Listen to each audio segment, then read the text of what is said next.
Bismillahirrahmanirrahim. Assalamualaikum warahmatullahi wabarakatuh.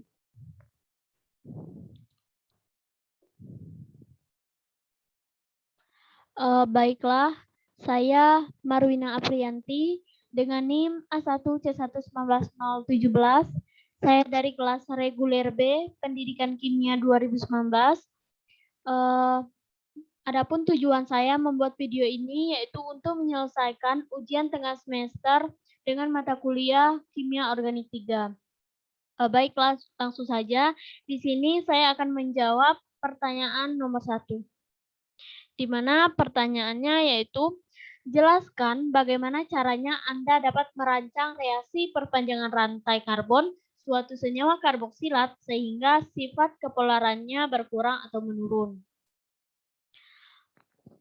Baik, langsung saja.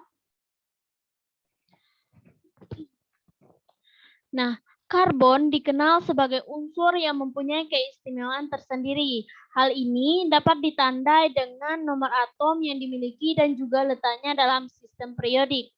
Nah, jika kita tinjau dari semua unsur kimiawinya, karbon ini merupakan unsur yang paling hebat dalam hal membentuk suatu molekul, baik itu molekul yang besar, kompleks, ataupun beragam.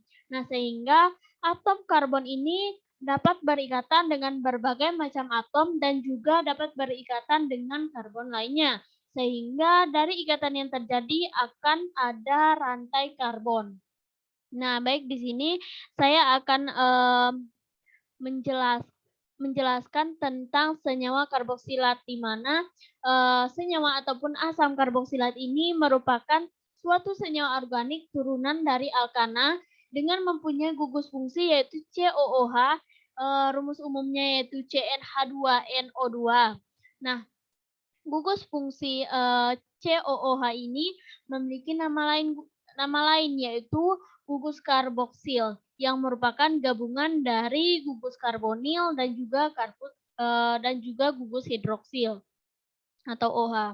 Nah, seperti halnya pada aldehid dan juga keton, sifat fisik dari asam karboksilat dipengaruhi oleh gugus karbonilnya.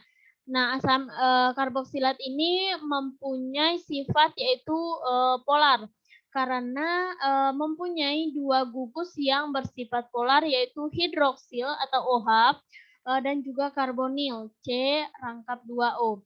Nah, karena asam karboksilat ini mampu membentuk ikatan hidrogen antar molekulnya maupun dengan molekul lain, maka memiliki kelarutan yang tinggi terutama untuk membentuk molekul yang kecil.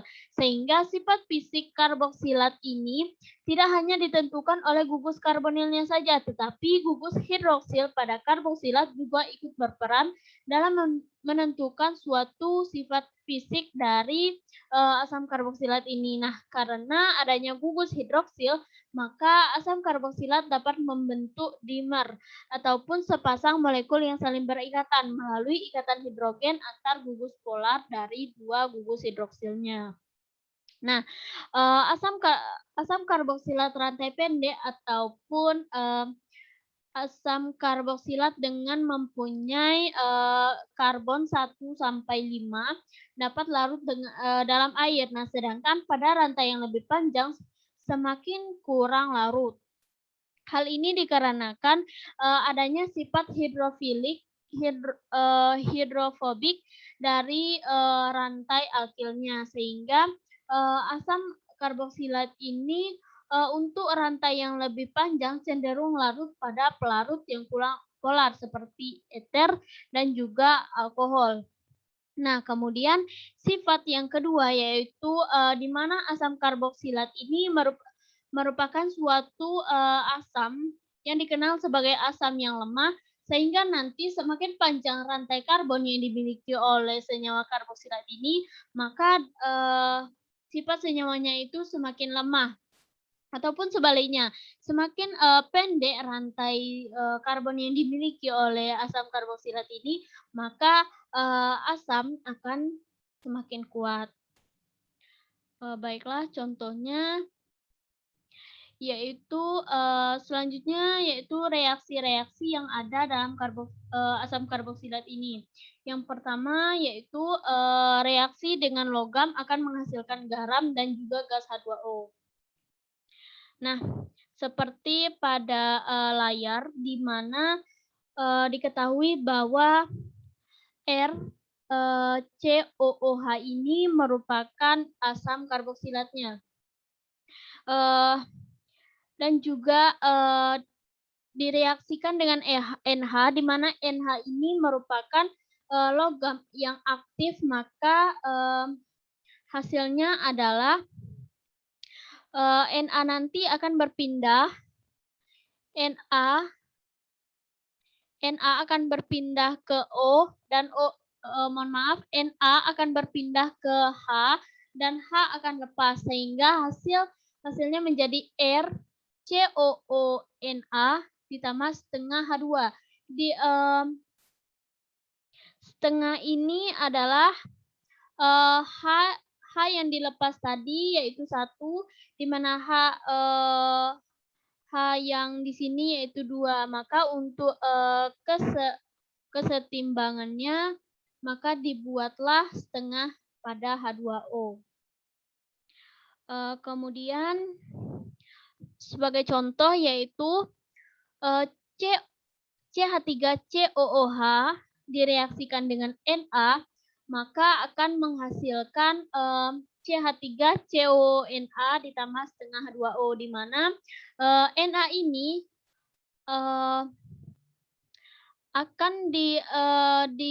akan menggantikan posisi H, dan H pun lepas, sehingga akan menghasilkan CH3CONA ditambah setengah H2O, di mana CH3COOH ini merupakan asam etanoat, dan juga CH3CONH ini merupakan natrium etanoat.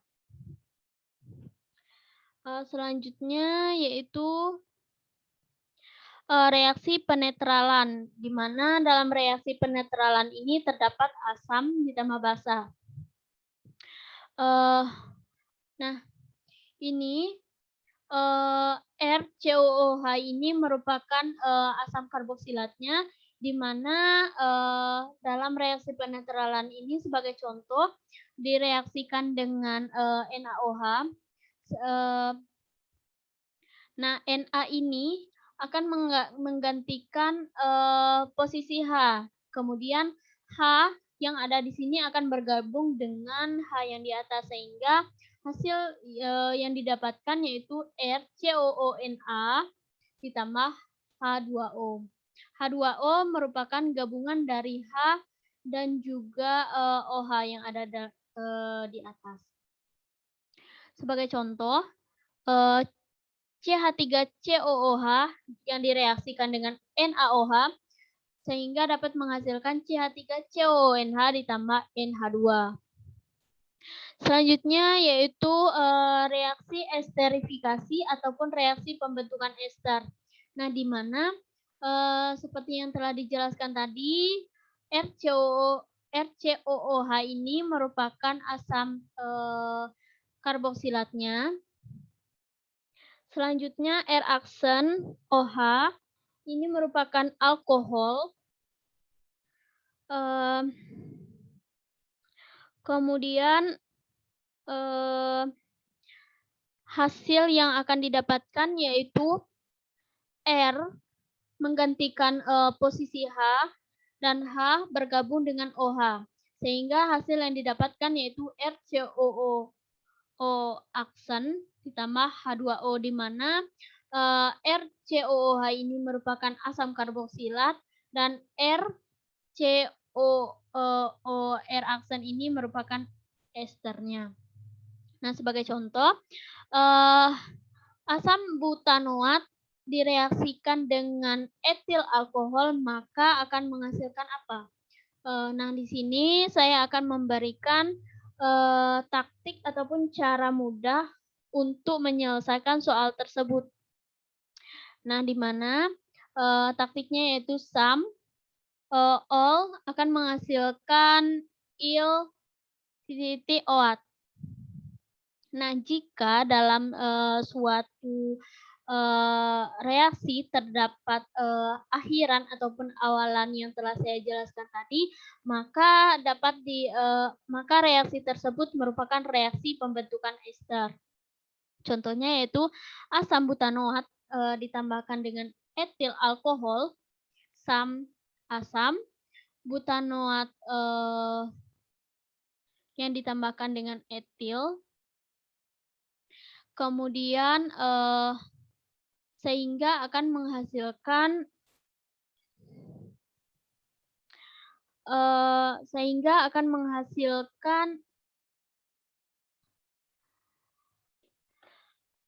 etil ini kita gabungkan dengan butanoat. Sehingga nama yang sesuai yaitu etil butanoat ditambahkan dengan air. Kemudian reaksi yang keempat yaitu reaksi dengan PCl3 akan membentuk alkana karboklorida. Nah, RCOOH ini merupakan asam karboksilatnya di mana akan direaksikan dengan PCl5 sehingga akan menghasilkan nah, untuk menjawab pertanyaan untuk menyelesaikan reaksi ini pertama yaitu Cl yang ada di atas ini akan menggantikan H yang ada di bawah sehingga H yang di bawah itu lepas sehingga hasilnya yaitu FCOOCl ditambahkan dengan di mana H ini akan bergabung dengan Cl akan menghasilkan HCl. Nah, maka Cl yang kita gunakan tadi kan udah 2. Nah, jadi masih ada tersisa 3 Cl. Nah, sehingga kita tulis PCl3. Nah, di mana RCOCl ini merupakan alkana karboklorida dan juga PCl ini merupakan fosforil triklorida.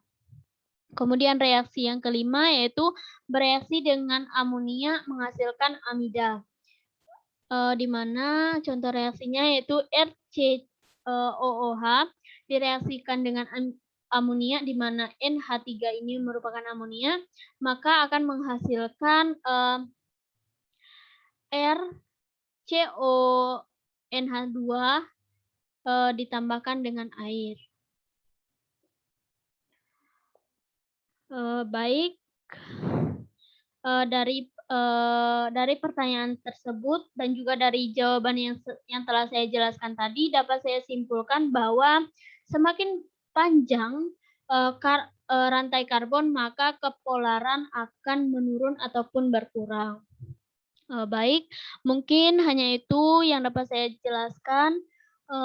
Saya akhiri dengan wabillahi taufiq wal hidayah. Wassalamualaikum warahmatullahi wabarakatuh.